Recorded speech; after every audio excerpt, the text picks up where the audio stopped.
Saudara, kita mau lebih dalam lagi membahas tentang kepenuhan Roh Kudus. Nah, kalau minggu lalu kita sudah belajar ya dari Roma pasal yang ke-8, bagaimana kita dipenuhi dengan Roh Kudus, hidup menurut Roh. Nah, kalau kita hidup menurut Roh, maka kita tidak akan menuruti keinginan daging kita. Nah, hari ini kita mau belajar harus ada keseimbangan antara kepenuhan Roh Kudus pribadi dan kepenuhan Roh Kudus secara korporat. Karena itu tema kita hari ini adalah pribadi dan komunitas yang penuh Roh Kudus. Nah, kita mau lihat dalam firman Tuhan, silakan disiapin materinya, bahwa penuh Roh Kudus itu ada dua dimensi, saudara. Secara pribadi dan juga di dalam komunitas. Kita lihat berikutnya, ya PowerPoint berikutnya. Nah, kita baca ayat yang di bawah dulu. Kisah 11 ayat 24. Karena Barnabas adalah orang baik, penuh dengan Roh Kudus dan iman. Sejumlah orang dibawa kepada Tuhan. Nah, di sini kita lihat Barnabas secara pribadi, dia penuh dengan Roh Kudus. Nah, dia begitu penuh dengan Roh Kudus, sampai kepenuhan Roh Kudus itu udah menjadi gaya hidup buat dia, saudara. Ya, makanya dia sampai disebut gelarnya Barnabas. Ya, dia namanya sebenarnya Yusuf, tapi saking penuh Roh Kudusnya dia, sehingga gaya hidupnya ya memberikan dia, saudara, gelar ini Barnabas. Bar artinya anak dari, Nabas itu artinya penghibur, saudara. Jadi Barnabas itu artinya anak penghiburan. Nah, penghiburan kita tahu itu adalah, saudara, gelar dari Roh Kudus. Ya, Roh Kudus itu adalah penolong atau penghibur. Jadi Barnabas ini begitu penuh Roh Kudus sampai dia bisa saja disebut anaknya Roh Kudus, saudara. Anak penghibur, ya. Nah, jadi saudara, ini luar biasa. Secara pribadi kita perlu penuh dengan Roh Kudus terus-terusan.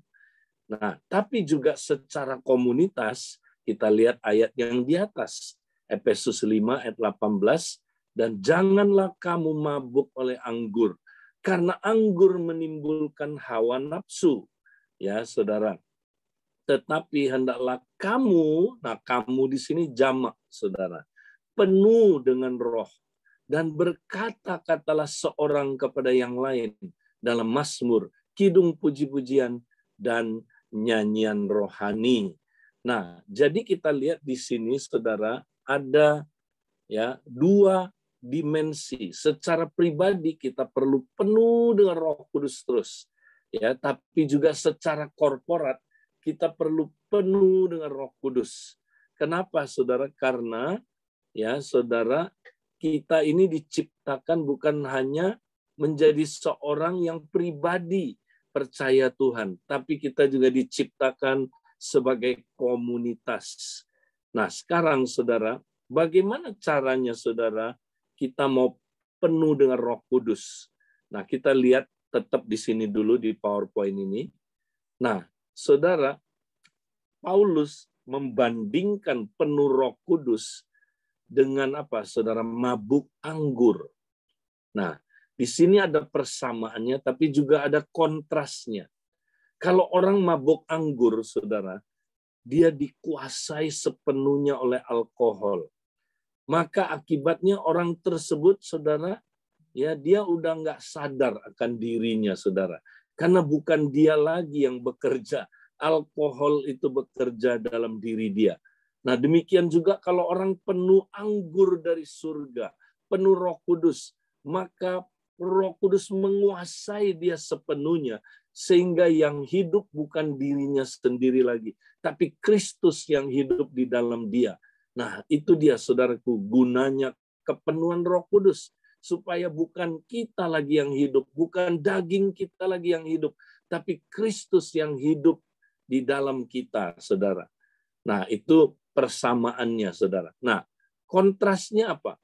Kontrasnya gini, saudara. Kalau orang mabuk anggur, penuh dengan alkohol, maka dia begitu dikuasai ya oleh alkohol itu sehingga, saudara, pikirannya, perasaannya, perilakunya, perkataannya ngaco semua. Ya, kalau kita lihat, saudara, orang yang mabuk itu kan gitu, saudara. Ya, dia kalau mabuk itu, saudara, pikirannya ngaco, perasaannya fly, ngaco. Ya, apalagi, saudara. Kemudian, saudara, perilakunya bukan perilaku saudaraku yang wajar, tapi perilaku yang nggak wajar, saudara, ngaco, ya, dikuasai oleh kedagingannya. Nah, saudara, demikian juga, saudara, perkataannya semua ngaco, ya.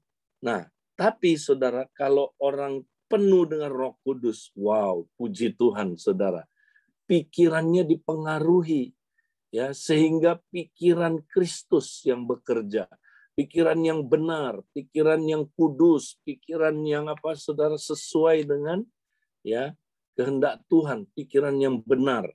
Ya, saudara, kemudian apalagi perasaannya, bukan perasaan dia lagi, saudara, perasaan kedagingannya, tapi perasaan yang dipengaruhi oleh Tuhan. Ya, perasaan roh itu apa, saudara? Ya, damai, sejahtera, ya, sukacita, ketenangan. Ya, itu yang bekerja, saudara. Kemudian saudara? Perilakunya. Ya, perilaku bukan lagi dipengaruhi oleh perbuatan-perbuatan daging, tapi dipengaruhi oleh apa, saudara? Oleh Roh Kudus, sehingga mengeluarkan buah roh, kasih, ya, sukacita, damai sejahtera, kebaikan, kemurahan, ya, kesabaran, dan sebagainya, saudara. Ya, bukan hanya itu, saudara, tapi juga kata-kata dia, ya, dipengaruhi oleh Roh Kudus, sehingga, saudara, yang keluar apa katanya di sini? Dan berkata-katalah seorang kepada yang lain dalam mazmur, kidung puji-pujian, nyanyian rohani, maka kata-kata dia kata-kata yang memuji, bersyukur, menyembah Tuhan, saudara. Juga saudaraku? Kata-kata yang jadi berkat buat orang lain, bukan kata-kata yang merusak orang lain, ya, tapi, saudaraku, kata-kata yang, saudaraku, diurapi Roh Kudus, ya, Roh Kudus, saudaraku, mengurapi dia sehingga keluar juga kata-kata bahasa roh. Hurabakasanda rabakata kiarabakasanda. Nah, ini dia, saudara. Ya, jadi kita lihat, saudara, kalau orang penuh dengan Roh Kudus, saudara, ya, dia dikendalikan sepenuhnya oleh Roh Kudus itu, saudara. Nah, jadi, saudara, kita secara korporat mesti penuh dengan roh senantiasa, saudara. Ya, penuh dengan roh. Nah, bagaimana penuh dengan roh? Nah, ingat, saudara, penuh dengan roh itu adalah sebuah perintah. Itu bukan, saudara, suatu usul, saran, perintah. Sebab kata-katanya, hendaklah kamu penuh dengan roh. Ini perintah. Jadi kalau ini perintah, saudara, kita tinggal taat aja. Ya. Jadi untuk penuh Roh Kudus, saudara, taat aja. Ya, nah, bagaimana taatnya, saudara? Ya, kita, saudaraku, ya, lakukan dengan iman. Ya, penuh Roh Kudus itu nggak usah lagi minta, Tuhan, kirimlah Roh Kudus dari surga, Tuhan. Berdiamlah dalam diriku. Nah, saya suka dengar tuh di doa-doa mesbah pagi, Tuhan, turunlah, diamlah dalam diriku. Roh Kudus bilang, halo, aku sudah ada di dalam kamu. Ya, Tuhan, berdiamlah dalam aku. Roh Kudus bilang, memang aku keluar masuk. Ya, kamu nggak baca saat teduh pagi ini. Ya, aku sudah kirim Roh Kudus supaya, ya, dia berdiam di dalam kamu. Dia berdiam di dalam kamu selama-lamanya, loh. Nggak pernah keluar masuk terus, dia berdiam. Bahkan kamu sudah nyatu dengan Roh Kudus, kamu sudah dibaptis ke dalam Roh, kamu nyatu dengan Roh Kudus. Kamu tinggal penuh Roh Kudus aja. Ya, praktekin itu, taati itu. Nah, jadi gitu Saudara, penuh Roh Kudus itu nggak usah kita minta lagi. Tinggal taat, lakukan. Penuh Roh Kudus. Nah, gitu Saudara. Nah, kata penuh di sini terus-menerus. Ya, nggak boleh berhenti. Sampai Yesus datang kita mesti penuh Roh Kudus terus. Kenapa, Saudara? Ya, karena ya itu kata kerjanya adalah terus-menerus penuh itu. Jadi kita mesti sepanjang hari dipenuhi dengan Roh Kudus, Saudara, sepanjang hari. Ya, dari pagi ya sampai kita tidur, nanti besok lanjut lagi. Tiap hari kalau kita penuh Roh Kudus, Saudara, wow, kita akan maksimal hidupnya, Saudara. Ya, mari kita penuh Roh Kudus, Saudaraku, senantiasa. Ya, dan taat aja.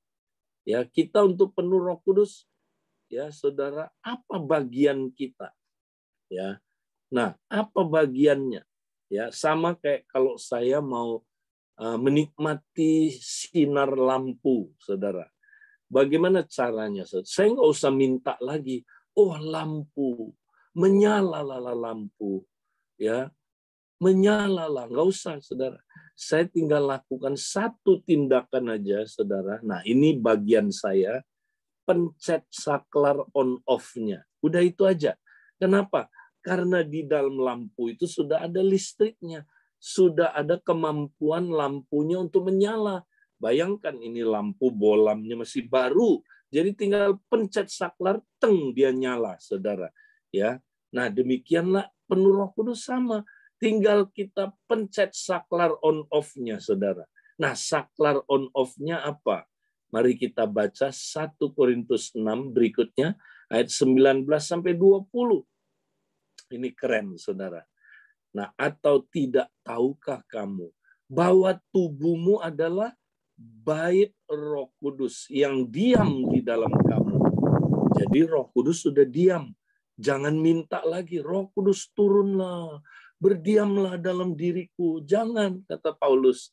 Dia sudah ada di dalam kamu, sudah berdiam. Roh Kudus yang kamu peroleh dari Allah. Dan bahwa kamu bukan milik kamu sendiri. Sebab kamu telah dibeli dan harganya telah lunas dibayar. Karena itu muliakanlah Allah dengan tubuhmu. Jadi bagian kita, Saudara, untuk penuh Roh Kudus itu simpel sekali. Satu langkah aja, Saudara. Serahkan tubuh Saudara kepada Tuhan. Ya, inilah ibadah yang sejati itu. Serahkan tubuh kamu, karena tubuh kamu miliknya Roh Kudus. Tempat kediamannya Roh Kudus sudah dibeli dengan harga yang telah lunas dibayar. Jadi serahkan aja supaya ya Tuhan ambil alih. Ketika Tuhan ambil alih, Roh Kudus penuhi kita, Saudara. Maka kita dikuasai, diperintah, ya, dikendalikan oleh Roh Kudus sepenuhnya. Nah, kita tinggal nyerah aja. Tuhan, ku persembahkan tubuhku sebagai korban yang hidup, yang kudus, yang berkenan kepada Engkau. Kalau kita udah serah, Saudara, serahin nama Dia, udah Roh Kudus langsung bekerja, Saudara. Dia ambil alih. Ya, nah waktu Roh Kudus bekerja, Saudara, maka kita penuh dengan Roh Kudus. Nah, yang tadi ya, kalau kita penuh Roh Kudus, Saudara, kita mampu mentaati kekristenan. Karena semua ya kekristenan tidak bisa dijalankan tanpa Roh Kudus, Saudara.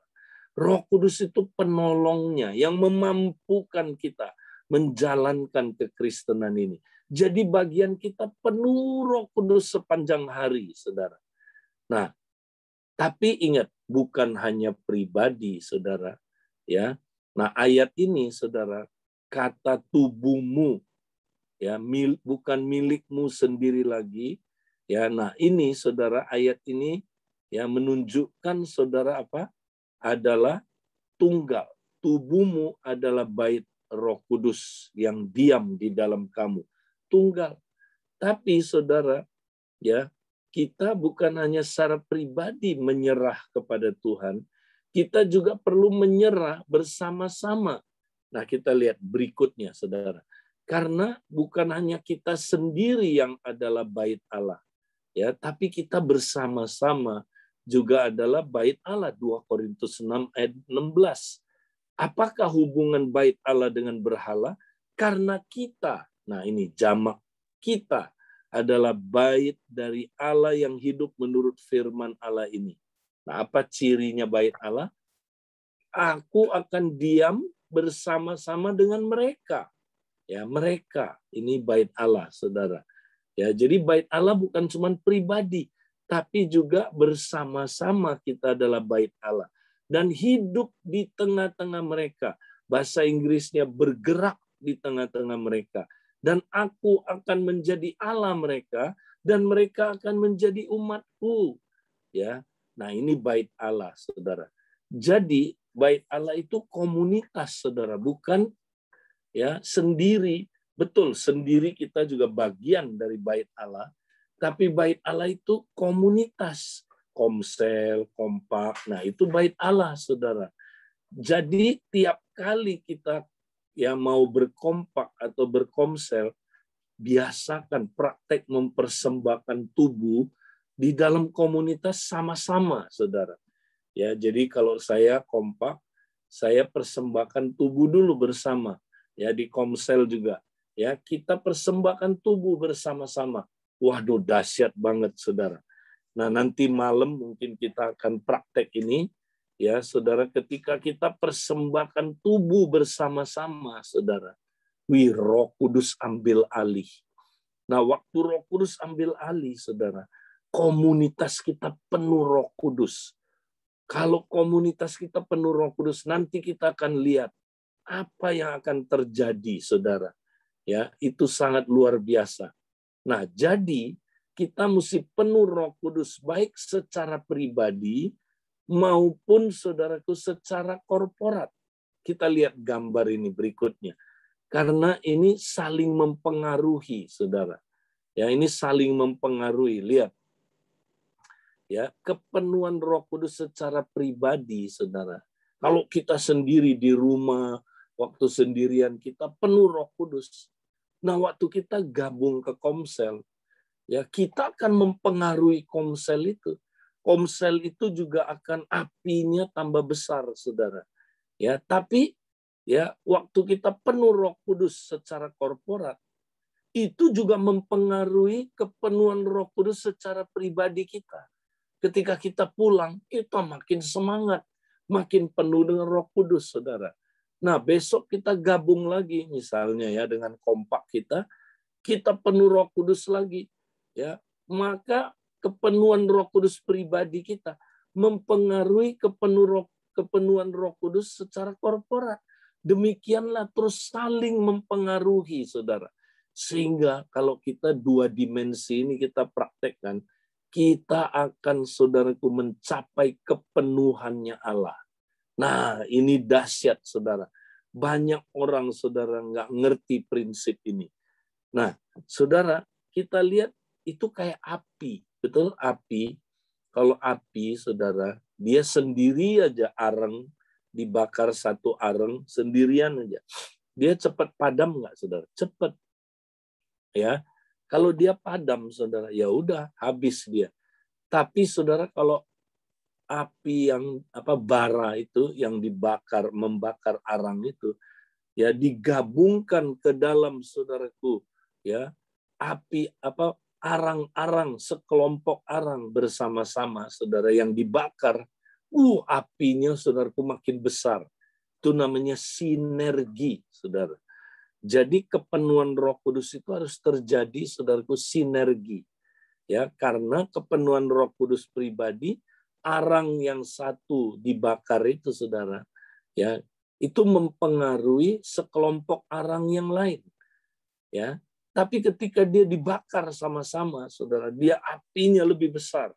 Nah, dia mempengaruhi juga ya pembakaran arang itu secara pribadi. Jadi, saudara, ini saling mempengaruhi. Nah, sekarang kita lihat, saudara, kalau komunitas kita penuh Roh Kudus, pribadi kita penuh Roh Kudus, apa yang terjadi, saudara?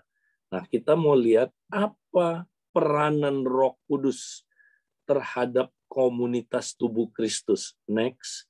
Ya, kita lihat yang pertama, saudara. Roh Kudus itu tugasnya membentuk tubuh Kristus. Nah, makanya kalau kita penuh Roh Kudus, kompak kita bisa menghidupi gaya hidup tubuh Kristus, saudara.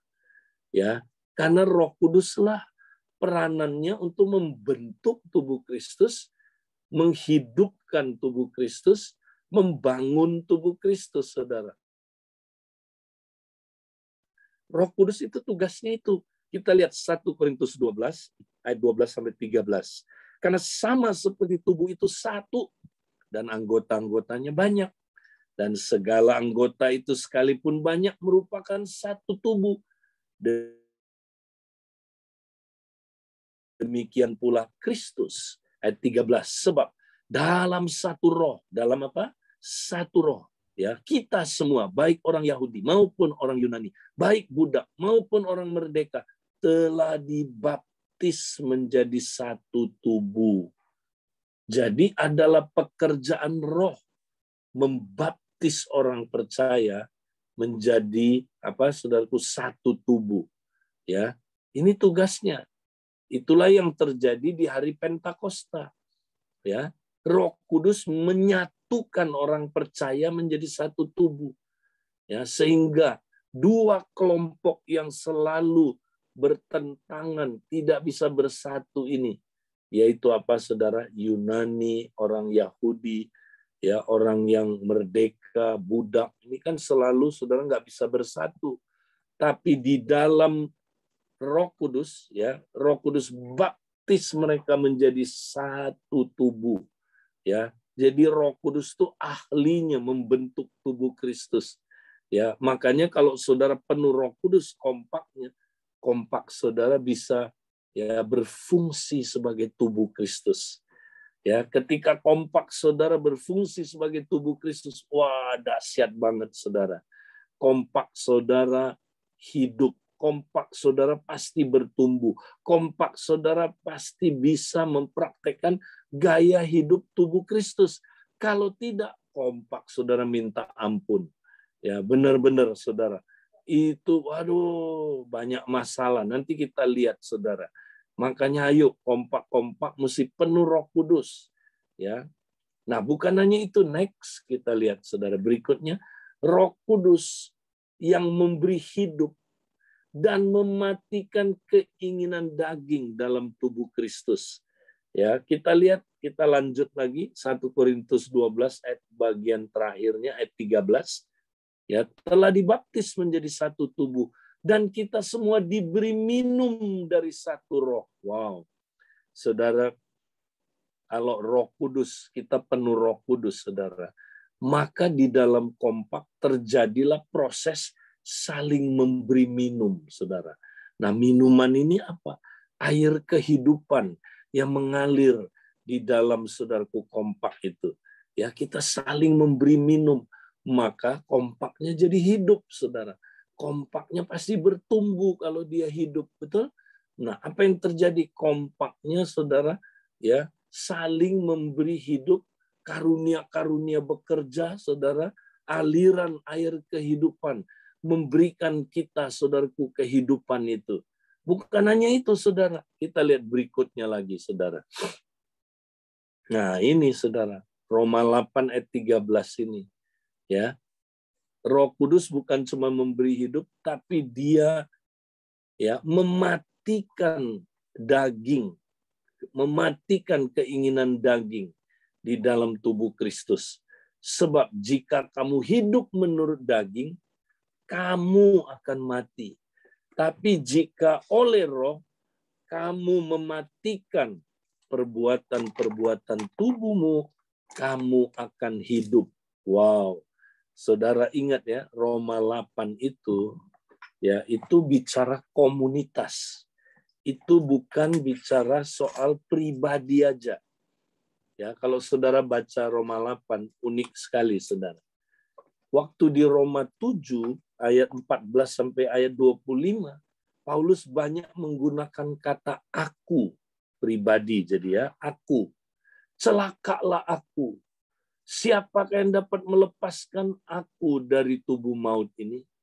Ya, apa yang aku inginkan, ya itu tidak kulakukan, tapi apa yang aku benci, ya itu yang justru aku lakukan. Jadi siapa akunya di sini? Dirinya, saudara, pribadi, ya, yaitu yang udah lahir baru. Tapi dia belum ngerti bagaimana hidup ya menurut roh. Nah, jawabannya makanya di Roma 8, saudara. Nah, aneh sekali begitu masuk Roma 8, semua kata ganti yang audiensnya, kata ganti buat si audiensnya, saudara, baik subjek maupun objek, langsung ganti plural.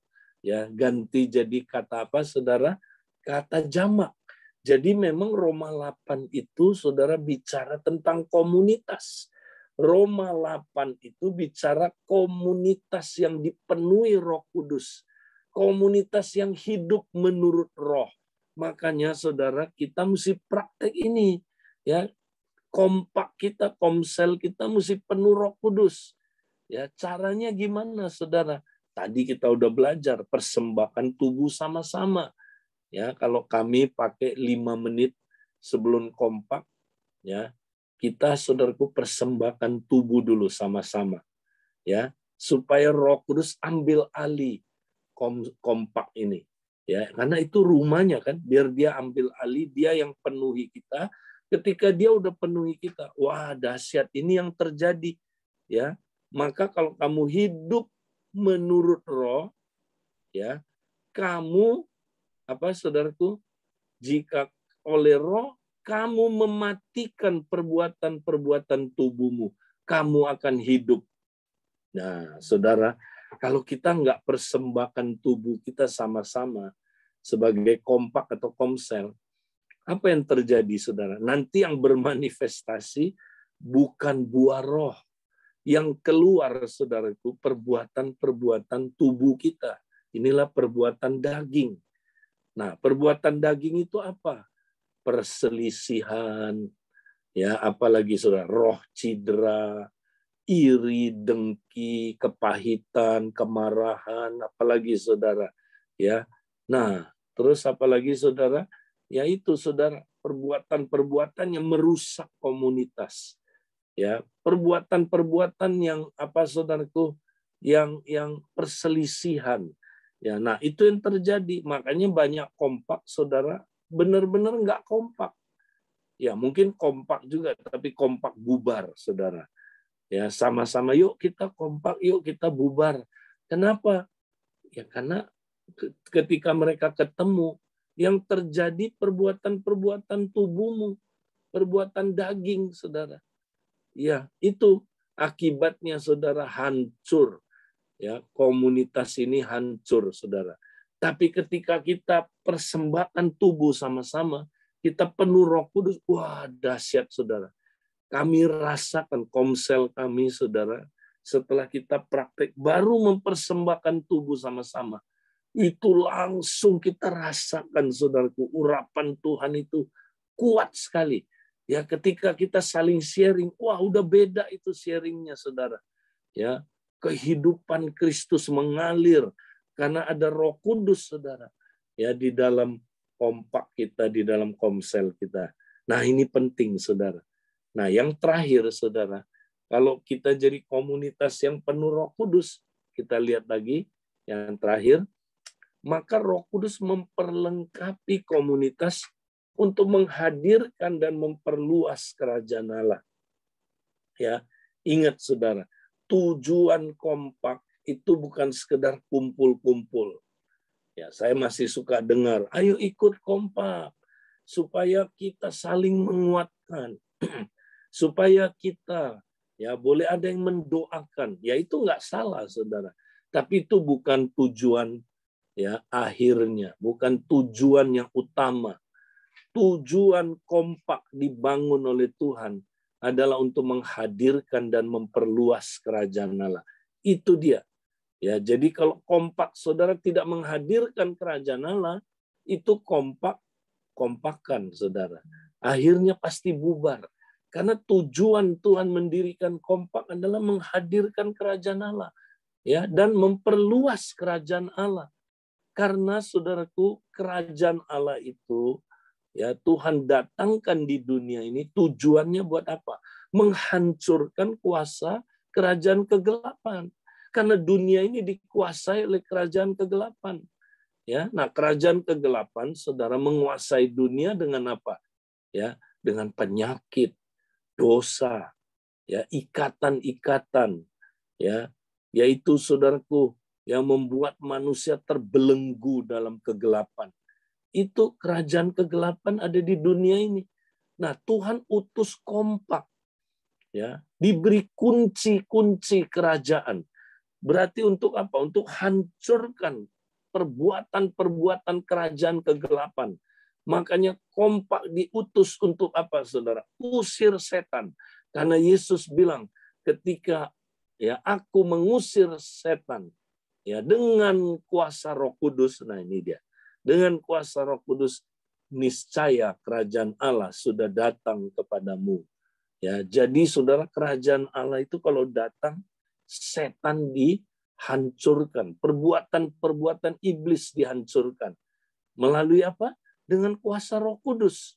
Jadi itu dia, saudara. Roh Kudus diberikan kepada kompak supaya dia punya kuasa menghancurkan perbuatan-perbuatan kerajaan gelap. Itu tujuannya kompak. Makanya kompak itu, saudara, harus bisa usir setan. Kompak itu harus bisa menyembuhkan orang sakit. Harus bisa hancurkan perbuatan-perbuatan kerajaan kegelapan. Ya, dan bawa orang masuk ke dalam kerajaan Allah, saudara, supaya dia diselamatkan. Nah, sebelumnya lagi, jadi kita lihat Lukas 24, ya, karena itu apa yang Roh Kudus lakukan, saudara? Ya, apa yang Tuhan janjikan buat kompak? Kamu adalah saksi dari semuanya ini. Aku akan mengirimkan kepadamu apa yang dijanjikan Bapakku. Tetapi kamu harus tinggal di dalam kota ini sampai kamu diperlengkapi. Ini dia. Diperlengkapi dengan kekuasaan dari tempat tinggi. Wow, saudara, Tuhan mau perlengkapi kita, yaitu ketika Dia kirim Roh Kudus, kita diperlengkapi. Ya, ini saudaraku adalah janji Bapa. Nah, next yang terakhir, jadi saudara, Roh Kudus itu berikutnya. Jadi Roh Kudus itu memperlengkapi kompak. Ya, lihat saudaraku, kita ikut Yesus tuh nggak sendirian, lewat kompak. Nah, kompak, saudara, diperlengkapi oleh Roh Kudus supaya mampu melakukan ini, saudara. Usir setan, kesembuhan, beritain Injil kerajaan, saudara. Ini adalah apa? Ini adalah untuk menghadirkan kerajaan Allah di bumi ini. Ya, jadi ketika setan diusir, kerajaan Allah datang, saudara. Dan diusirnya dengan kuasa Roh Kudus. Ya, ketika ada kesembuhan, itu artinya pekerjaan kerajaan kegelapan hancur. Karena pekerjaan kerajaan kegelapan itu salah satunya lewat penyakit.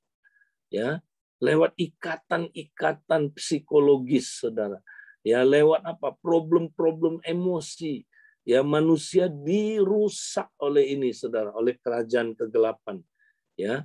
Nah, setan membutakan mata rohani orang sehingga nggak bisa lihat terang Injil. Nah, maka kita mesti datang menghancurkan perbuatan-perbuatan kerajaan kegelapan. Dan siapa yang ditugaskan?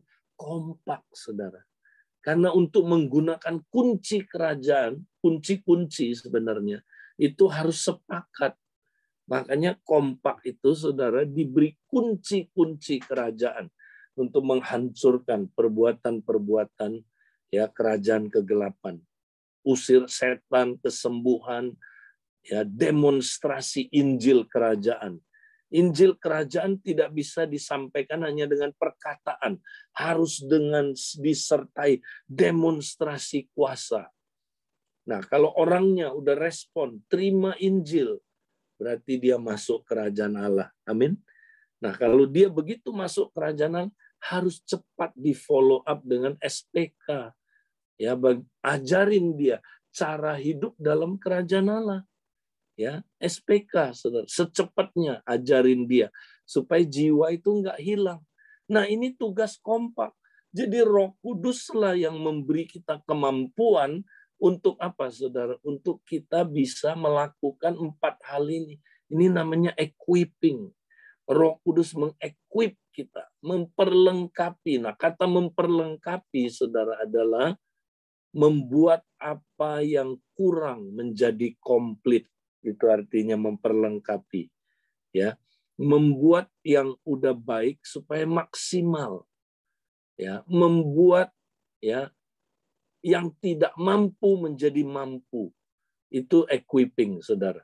Jadi Roh Kudus akan mengequip tiap kompak supaya siap melakukan pekerjaan untuk menghadirkan kerajaan Allah dan memperluas kerajaan Allah. Makanya kalau kita nggak penuh Roh Kudus, saudara, kompak itu nggak akan punya beban menangin jiwa. Ya, dia akan pikirin ke dalam terus, saudara.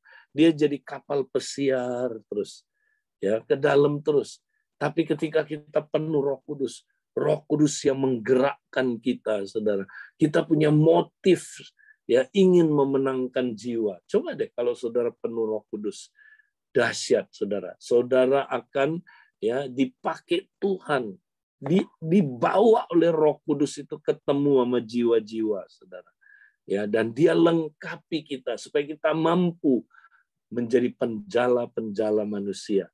Nah, saudara, maukah saudara tiap hari hidup penuh dengan Roh Kudus, baik secara pribadi maupun saudaraku di dalam kompak atau komsel.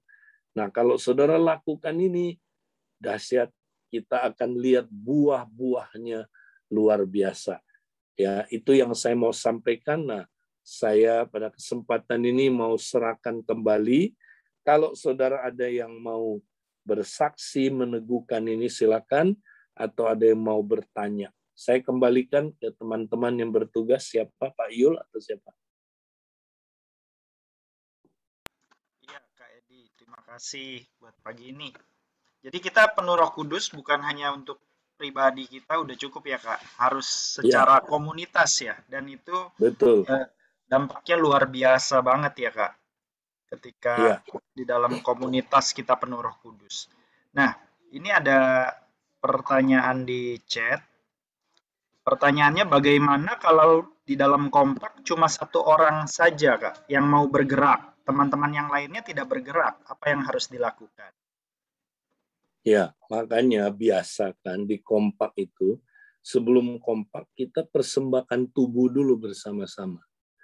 Itulah Roma 12 ayat 1 dan 2. Ya, I urge you to present your bodies, plural ya. Jadi tubuh-tubuh kamu as a living sacrifice, sebagai satu persembahan yang hidup ya. Sebagai satu korban yang hidup. Jadi Roma 12 ayat 1 itu bukan pribadi aja, bukan. Itu bersama-sama dengan kompaknya, bersama-sama dengan komselnya.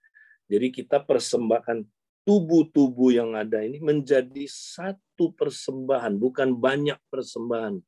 Ya, satu persembahan. Artinya kita nyerahin ya komunitas ini sebagai bagian dari tubuh Kristus. Tuhan, ini tubuhmu Tuhan. Kami persembahkan Tuhan ya sebagai korban yang hidup. Pakailah kami sama-sama. Nah, waktu kita persembahkan itu, saudara, Roh Kudus take over. Roh Kudus ambil alih, dan coba deh, saudara, nanti semuanya digerakkan oleh Tuhan untuk terlibat. Nah, tapi kalau kita nggak biasa kan persembahkan tubuh sama-sama, ya satu orang aja akhirnya yang siap aja kan. Tapi kalau sama-sama, wah kan dahsyat. Terjadi sinergi itu ya. Semuanya penuh Roh Kudus, ya semuanya saudaraku akan saling membangun pasti. Semuanya akan saudaraku ya mematikan kedagingannya, semuanya. Dan semuanya memanifestasikan apa aliran air kehidupan itu, sehingga kita saling memberi minum ya di dalam komunitas itu. Jadi perlu praktekkan ini sama-sama. Mempersembahkan tubuh sama-sama ya, Kak. Ya, betul. Oke, Bapak Ibu silakan kalau masih ada pertanyaan atau meneguhkan apa yang tadi kayak disampaikan. Boleh buka mic langsung atau bisa tulis ketik di chat ya.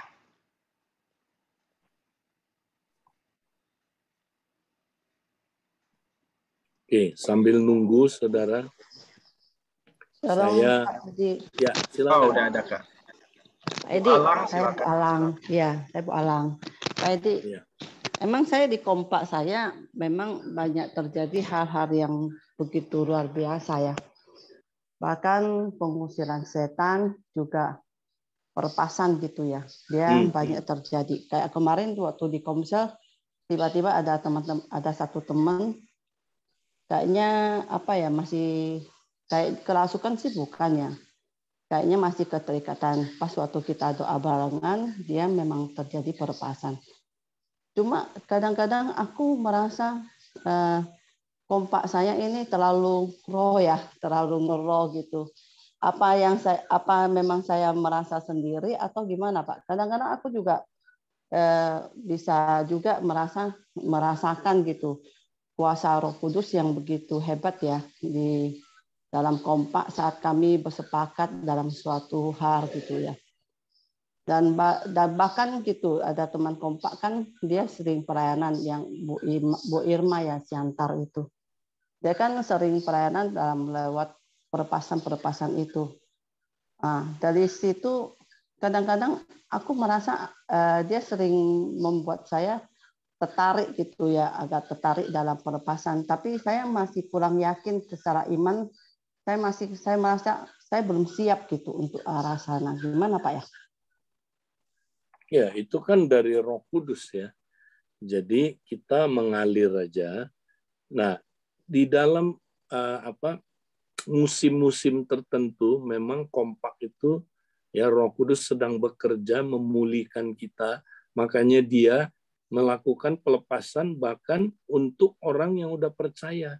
Iya. Ya, jadi Roh Kudus itu membawa pemerintahan Allah datang di dalam kompak itu. Nah, kalau Allah memerintah, maka ganti pemerintahan. Pemerintahan kuasa gelap akan pindah. Ya, dia nggak berani lagi bekerja. Jadi memang itu Roh Kudus yang memulihkan orang. Jadi orang percaya pun masih perlu pelepasan. Ya, jangan pikir itu hanya untuk orang yang belum percaya. Enggak. Ya, kalau orang belum percaya, dia perlunya pengusiran setan. Ya, karena tapi kalau orang yang udah percaya itu pelepasan. Ya, apa yang ngikat dia yang belum beres diberesin sama Roh Kudus. Jadi supaya dia bisa lepas ngalamin kemenangan ya. Jadi itu justru bagus. Justru kalau kompak diem aja, nggak terjadi pelepasan, mungkin Roh Kudus nggak bekerja di situ, ya. Jadi cuman sharing akal ke akal aja.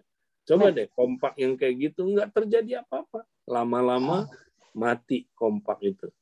Ya, emang jadi Pak, itu. jadi di kompak itu saya merasa memang banyak yang saya lihat gitu ya. Yang selama ini kupikirkan Tuhan Yesus cuma ya sekedar doa aja gitu ya. Tapi di situ saya mengalami pelepasan, terus mengalami juga melihat doa orang mengusir setan. Tapi kadang-kadang aku masih agak ragu ya, apa benar ini dari Tuhan atau bukan gitu. Karena kan aku masih memakai logika ya Pak ya, mungkin. Ya, jadi ada musim-musim tertentu kita memang lagi dilepaskan oleh Tuhan. Ya, Komsel saya juga begitu dulu waktu mulai-mulainya. Ya, banyak terjadi pelepasan. Ya nggak apa-apa. Ya itu musim yang Tuhan sedang adakan ya. Jadi ya yang penting adalah kita ya nggak mengkhususkan untuk itu aja, enggak. Tapi ya tujuannya adalah supaya kita bertumbuh ya, hidup sepenuhnya dalam kerajaan Allah. Ya, gitu. Kalau saya gimana Pak? Misalnya kalau saya di dalam kompak itu berarti saya harus tetap belajar aja gitu ya Pak ya? Ya, jadi gini, kalau ada yang manifestasi, ya kita cari akarnya apa. Dia, kenapa dia masih terikat? Berarti dia ada keterikatan kan? Nah, kita cari apa akarnya. Ya, kadang-kadang Tuhan mau tunjukkan, dia masih belum tuntas ini. Ya, misalnya dulu pernah punya jimat atau apa gitu ya. Nah, ternyata dia masih nyimpen jimat gitu misalnya. Nah, nanti Roh Kudus bisa kasih tahu ya. Nah, atau dia misalnya masih belum masih ada kepahitan-kepahitan tertentu ya, misalnya. Nah, kita layani, cari akarnya sampai dia lepas nanti mengalami kemenangan. Gitu. Ya. Berarti kalau orang udah menang, misalnya ini kan aku kan doa satu teman nih, dia udah lepas. Tapi dia masih bisa mengalami nggak Pak? Misalnya keterikatan itu lagi gitu. Iya, kalau dia balik lagi, dia misalnya nggak terus penuh Roh Kudus tiap hari ya. Atau nah, kedagingan gitu. itu bisa bermanifestasi, bisa keluar lagi perbuatan daging. Makanya penuh Roh Kudus itu bentuknya perintah selama-lamanya. Kita mesti penuh Roh Kudus selama-lamanya. Nah, kalau kita penuh Roh Kudus, kedagingannya mati nanti. Nanti Roh Kudus yang mematikan kedagingannya, ya. Oke, Pak. Ya, siap. Gitu. Terima kasih ya, Pak. Oke. Ya, ada lagi, Saudara? Silakan Bapak Ibu, kalau masih ada. Oke. Ada? Ya, langsung buka mic, Saudara. Atau ada di room chat, Pak Yul? Belum ada, Kak, di chat. Oke, saya keliling mesbah doa, Saudara. Dan saya banyak sekali dengar kesaksian setelah orang penuh Roh Kudus, Saudara. Hidupnya berubah, Saudara. Setelah kompak-kompak penuh Roh Kudus, komsel-komsel penuh Roh Kudus, beda banget, Saudara. Roh Kudus kerja di situ ya. Jadi kita mesti praktekkan ini. Ya, kalau secara pribadi, pokoknya sepanjang hari aja, Saudara. Nah, ini yang saya praktekin ya. Jadi kita mesti mempersembahkan diri kita, tubuh kita sebagai korban yang hidup. Ya, itu kata ibadah sejati di situ di dalam Roma 12 ayat yang pertama itu, Saudara, itulah ibadahmu yang sejati. Nah, kata ibadah di situ adalah lateria. Itu adalah kata yang sama ya dipakai oleh imam-imam yang tiap hari mempersembahkan korban 2 kali. Ya, nanti Saudara baca di rumah aja ya, di dalam Saudara Keluaran 29. Nanti Saudara baca aja. Nah, di situ Saudara dikatakan orang Israel itu mempersembahkan korban melalui imam 2 kali ya dalam 1 hari, Saudara. Itu persembahan yang wajib mereka lakukan yang disebut persembahan harian, Saudara ya. Nah, itu pagi sekali 1 anak domba dikorbankan, nanti malam ya di bukan tengah malam, menjelang malam ya sekali lagi. Jadi 2 kali, Saudara. Nah, saya praktek begini, Saudara, mempersembahkan tubuh itu. Jadi pagi-pagi setelah saat teduh, saya persembahkan tubuh saya. Saya bilang gini, Tuhan, tubuhku milikmu, Tuhan. Engkau sudah tebus, ya harganya lunas, Engkau sudah bayar lunas. Tuhan, tubuhku ini sangat berharga, sangat mahal harganya. Karena Engkau tebus dengan darah-Mu sendiri, Tuhan. Dengan kehidupan-Mu yang Engkau rela mati di kayu salib. Tuhan, tubuhku bukan milikku lagi, milik-Mu. Ampuni Tuhan kalau saya sering menggunakan tubuhku bukan untuk kemuliaan-Mu, tapi untuk tujuan ego. Tuhan, ampuni Tuhan. Sekarang aku persembahkan Tuhan pikiranku, perasaanku, perilaku, aku Tuhan dan juga Tuhan perkataan-perkataanku. Sepanjang hari ini Tuhan, aku ingin Roh Kudus Engkau penuhi aku. Tuhan, sepanjang hari ini aku mau praktek taat penuh dengan Roh Kudus Tuhan. Terima kasih Tuhan. Aku serahkan diriku kepada Engkau. Udah. Nah, habis ngomong gitu, saudara, bener Roh Kudus take over langsung. Dia ambil alih, dan ketika dia udah penuhi kita, nanti sepanjang hari itu, saudara, kita bisa koram Deo. Sepanjang hari, dia pimpin kita, dia ingetin, ya saudaraku, hal-hal yang kita, saudaraku, lalai. Dia ingetin firman Tuhan, ya. Dia, saudaraku, pimpin kita. Nah, kadang-kadang bisa hal-hal yang detail, saudara. Dia ingetin, saudara. Ya, ada orang yang udah praktek ini, dia bilang, Pak, dahsyat banget, Pak. Saya dulu ya, nggak bisa mengalahkan marah. Saya kalau marah, ulang lagi, selalu. Tapi sejak saya penuh Roh Kudus, Pak, saya bisa loh mengalahkan kemarahan. Aneh, Roh Kudus memampukan saya bisa mematikan kedagingan itu. Ya bukan saya lagi yang kerja, Roh Kudus. Amazing, Pak. Ya, ada yang bersaksi dia dulu, saudara, kalau ditekan sama pemimpin, dia bisa stres berhari-hari. Dia bisa kecewa berhari-hari. Ya. Nah, waktu dia praktek penuh Roh Kudus, saudara, ya dia ngalamin. Ya Roh Kudus bawa dia untuk diuji, kan? Bawa dia untuk apa? Saudaraku, masuk ke dalam padang gurun, kan? Diuji. Nah, apa yang terjadi? Tapi waktu ujian itu datang, ya waktu pencobaan itu datang, saudara, dia diuji lagi, bosnya sakitin dia lagi, saudara.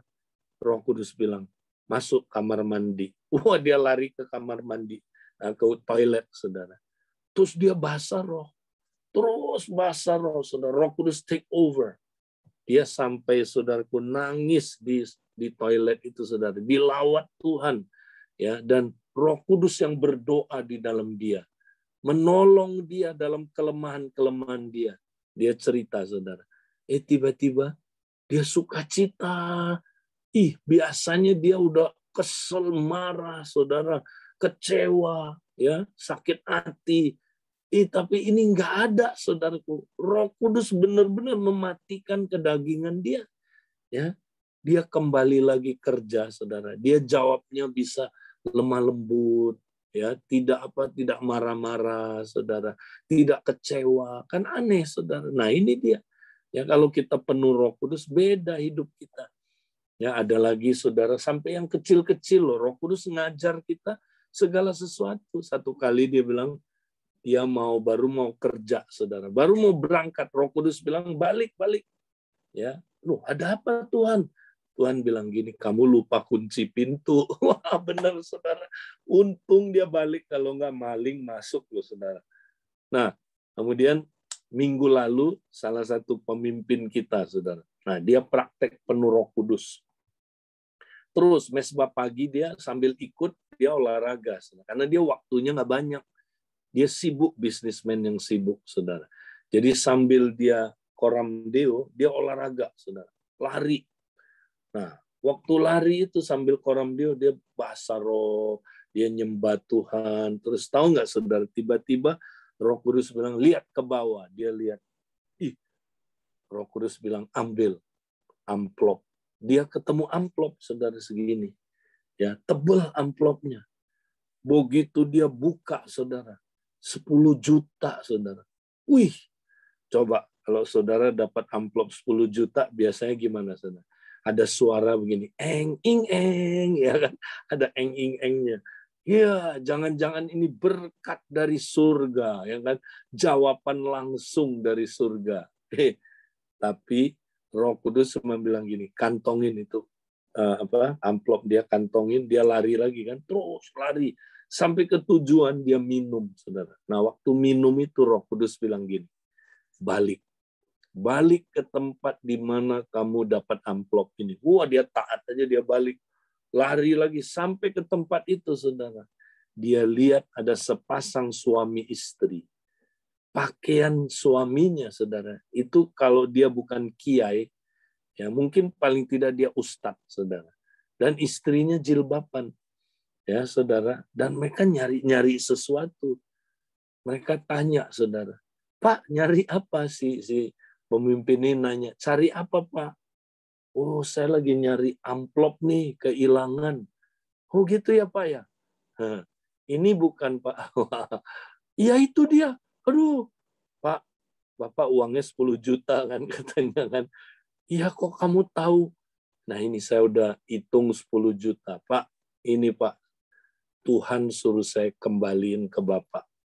Ya, coba Bapak cek ya, uangnya komplit nggak 10 juta.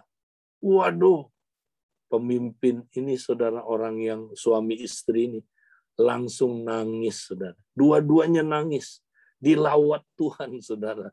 Ya, karena perbuatan ya kejujuran itu, saudara. Waduh, dia sangat berkesan. Dia pasti unforgettable. Nah, saya percaya, saudara, kalau Roh Kudus yang suruh pemimpin ini ambil amplop itu, kembalikan, pasti itu enggak kebetulan. Amin, saudara. Dan saya percaya, saudara, orang ini nih, orang damai. Satu saat, saudara, dia akan jadi orang percaya. Ini baru benihnya ditanam. Dan satu saat, saudaraku, pasti Bapak ini jadi orang damai, dan dia akan menyebarkan Injil di mana-mana, saudara. Doain orang ini. Nah, itu kalau kita penuh Roh Kudus, lihat, saudara. Kalau kita penuh Roh Kudus, kita dibawa ke jiwa-jiwa. Kita dibawa, ya Roh Kudus yang bawa kita. Coba deh saudara baca nanti di Kisah Rasul. Banyak sekali ayat-ayatnya, khususnya orang-orang yang penuh Roh Kudus. Filipus kan penuh Roh Kudus. Maka Roh Kudus berkata kepada Filipus, dekati kereta itu. Ya, di situ ada sida-sida. Dia dekatin, saudaraku, dia injilin, bertobat, sida-sida itu dibaptis. Nah, Paulus semua banyak terima apa, saudaraku? Ya, karena Roh Kudus berkata-kata, membisiki mereka untuk, saudaraku, ya memenangkan jiwa. Jadi itulah dahsyatnya kalau kita penuh Roh Kudus sepanjang hari, saudara. Oke, baik. Karena waktu mungkin masih ada Pak Yul yang mau Satu bertanya. Lagi. Kak Edi ini ada di room chat. Jadi pertanyaannya, apakah kalau marah, kecewa, sakit hati bisa karena pikiran kita sendiri kecampur dengan luka masa lalu? Padahal orang tersebut tidak bermaksud melukai, tapi kita marah, kecewa, sakit hatinya karena pikiran itu kecampur. Maksudnya luka masa lalunya belum beres, Kak Edi. Iya. Ya, betul. Jadi semua orang yang luka, kecewa, ya kepahitan itu karena di dalam hatinya ada luka-luka dan ada apa? Ya, ada trauma-trauma dari masa lalu. Nah, hebatnya kalau kita penuh Roh Kudus, Roh Kudus masuk ke ruang-ruang hati kita. Masih ingat pelajaran tentang ruang-ruang hati? Ya, nah dia masuk ke situ, Roh Kudus ya menyembuhkan kita dari dalam, memulihkan kita. Ya, contoh, seorang ibu lagi praktek penuh Roh Kudus, saudara. Ini kesaksian. Ya, dia sambil masak dia penuh Roh Kudus. Haleluya, dia habis mesbah pagi ya. Nah, waktu masak itu tiba-tiba Roh Kudus berkata-kata.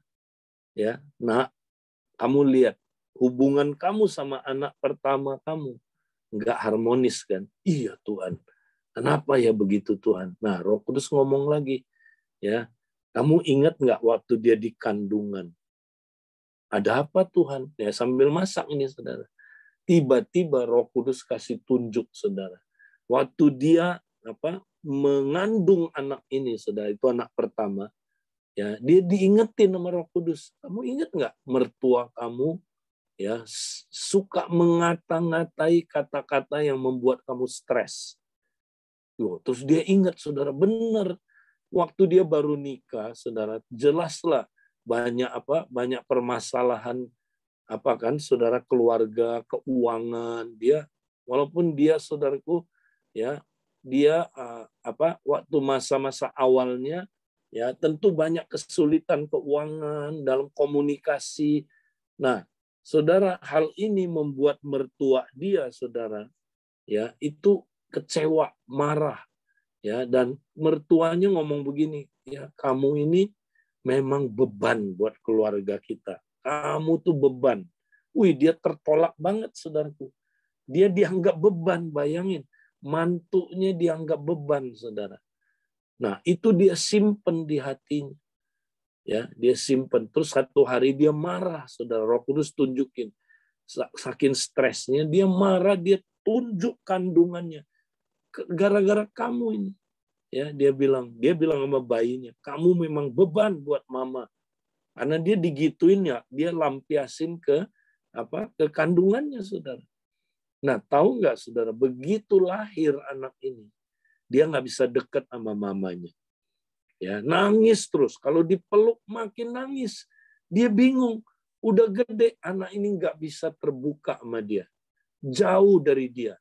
Nah, hari itu lagi masak, Tuhan buka ini nih, saudara. Terus dia bilang, Tuhan, saya mesti ngapain, Tuhan? Pergi sekarang. Ngaku ini sama anak kamu, bikin beres, nanti aku sembuhin dia. Kamu akan punya hubungannya dekat dengan dia. Benar, saudara. Dia datengin anaknya. Dia cerita semua apa yang terjadi ini. Anaknya nangis, saudaraku. Anaknya bilang, benar, Mama. Itu benar yang Roh Kudus tunjukin. Saya, seumur hidup saya merasa ada kata yang nggak pernah hilang di mental saya. Kamu ini beban buat mama kamu. Beban. Ya, you are a burden. Ya, kamu itu beban buat saya. Makanya mama, saya nggak berani dekat-dekat sama mama. Karena saya merasa nanti saya jadi beban lagi buat mama. Nah, waktu mamanya minta ampun, saudara, saling mendoakan. Sekarang mereka dekat sekali. Anak ini, saudara, bisa dekat, bisa cerita, bisa ngaku dosa, bisa peluk mamanya, saudara. Sebelumnya nggak pernah. Dia luka ibu. Nah, ini dia, saudara. Ya, jadi Roh Kudus bisa kerja tiap hari. Dia memulihkan kita, menyembuhkan kita, menolong kita supaya kita bisa mengalahkan kedagingan kita. Ini keren, saudara. Inilah hidup itu. Dipimpin Roh Kudus, dipenuhi Roh Kudus sepanjang hari. Nah, ya kayak tadi, saudara, saya kemarin malam sebelum tidur, nah saya sekali lagi mempersembahkan tubuh saya. Tuhan, ya sebelum tidur saya persembahkan, tuh saya basah roh, ya penuh Roh Kudus sampai saya tidur, saudara. Itu tidurnya nyenyak, saudaraku. Tidurnya tidur dalam roh, ya. Nggak ada mimpi, dikejar setan, dikejar utang, ya. Coba mulai ketawa ini, saudara, ya. Nah, karena mungkin sering ngalamin, ya. Karena tidurnya nggak dalam roh. Ya, itu dia, saudara. Praktekin, ya. Nah, mungkin Pak, masih bisa tanya satu lagi nggak, Pak? Satu lagi boleh, yang nggak bayar kok. Karena ini kan lagi dialami di kompak saya, Pak, ya. Ada satu anggota kompak kami, dia tuh mengalami kepahitan, Pak. Jadi kepahitan ini sampai dia itu membentengi diri, ya. Dia membentengi diri. Jadi saat kami mau doain dia langsung ngomong dulu, setiap kami dulu gitu. Saya nggak mau dikhotbah, ya. Saya nggak mau apa-apain. Saya cuma mau minta doa. Pokoknya jangan menghakimi saya, jangan menilai saya, jangan apapun yang kalian membuat, aku tidak mau membuatkan gitu. Nah, saat itu kami juga bingung, Pak, untuk jiwa ini, ya. Sebenarnya kami tahu dia sakit gitu, ya. Dia ada memang dalam strip, mungkin kejiwaan dia memang agak terganggu karena belakang ini dia memang kepahitan dia membuat dia agak terganggu kan. Tapi kami mau sarankan dia agar dia minum obat atau apa gitu, ya. Tapi si teman ini udah bentengin diri, jadi kita mau ngomong apa kita juga harus waspada gitu. Jadi, takutnya nanti dia kabur, malahan tambah parah gitu, ya. Gimana Pak cara menangani jiwa yang begitu, ya Pak, ya? Ya kan dia nggak aman, ya. Iya, Kalau dia aman. nggak aman, Yang dia perlukan adalah kita terima dia. Apa adanya, tidak bersyarat, terima dia. Apapun keadaan kamu, kita terima kamu. Nah, kalau dia punya rasa aman kayak gitu, nah nanti kita doain supaya Roh Kudus yang tunjukin. Ya. Karena dia milik Roh Kudus kan, milik Tuhan kan. Ya. Kita serahin supaya Tuhan yang tunjukin nanti, iya, kamu perlu ini terbuka, kamu perlu disembuhkan. Ya, tapi terima dulu dia tanpa syarat. Ya, itu kuncinya. Lalu doakan ya, karena tugas Roh Kudus yang membuat orang sadar akan dosanya, betul? Ya. Nah, kalau kita yang pakai kekuatan kita akhirnya jadi penghakiman ya. Ya. Nah, kecuali kita juga diurapi Roh Kudus, kita ngomongnya itu sudah bisa membuat dia terbuka akhirnya. Ya, jadi kita doain ya pekerjaan Roh Kudus yang membuat dia bisa sadar akan dosa-dosanya, dan dia juga sadar bahwa dia perlu disembuhkan, dan hanya Roh Kudus yang bisa menyembuhkan dia kan. Ya. Jadi sabar ya, terima dulu tak bersyarat gitu. Ya sekarang ini sih dia banyak, cuma dia hanya buka hati cerita aja. Cuma kita bingung gitu mau kasih cara penyelesaiannya. Dia takutnya nanti dia malahan tambah kepahitan gitu. Jadi kita memang jadi pendengar doang gitu. Ya, doain dulu ya. Doain supaya dia nanti disadarkan oleh Roh Kudus dan dia bisa mau menemukan jalan keluar untuk problem dia. Ya. Oke, Pak. Makasih ya, Pak. Oke. Yuk, ya. Baik. Mungkin kita udah sampai jam 7 ini, jadi saya serahkan kembali untuk ya. Terima kasih Kak Edi. Nanti malam kita ketemu lagi ya Kak di Komsel Gabungan Bapak Ibu. Jadi ada Komsel Gabungan jam 7 malam. Kak Edi akan bagikan lagi. Boleh kasih bocoran Kak Edi temanya nanti malam tentang apa? Nah, nanti malam kita ngalamin ya. Kita mau ngalamin gimana penuh Roh Kudus di dalam komunitas. Praktek ya Kak? Praktek, betul. Walaupun nanti firman Tuhannya agak mirip sedikit, ya mirip lah intinya. Tapi kita mau praktek ya. Jadi supaya kompak-kompak, komsel-komsel penuh dengan Roh Kudus. Wah, itu dia. Oke. Terima kasih Kak Edi. Ya, sampai ketemu. Bye. Bye. Oke, Bapak Ibu, terima kasih buat link pagi hari ini. Link Zoom-nya hari ini berubah malam juga ya, jangan lupa. Oke, linknya gimana Kak Untung? Kan sudah diinfokan di grup masing-masing ya, nanti minta filenya. Oh iya, di grup Komsel ya. Ya, linknya sudah berubah, jangan sampai nyasar link yang lama. Iya. Oke Kak. Iya. Bapak Ibu yang bingung nanti bisa tanya ke PKS atau faselnya masing-masing ya. Ya, sampai ketemu nanti malam. Selamat beraktivitas. Tuhan Yesus memberkati. Terima kasih Pak Yur, terima kasih Pak Untung. Ya, Bu, sama-sama.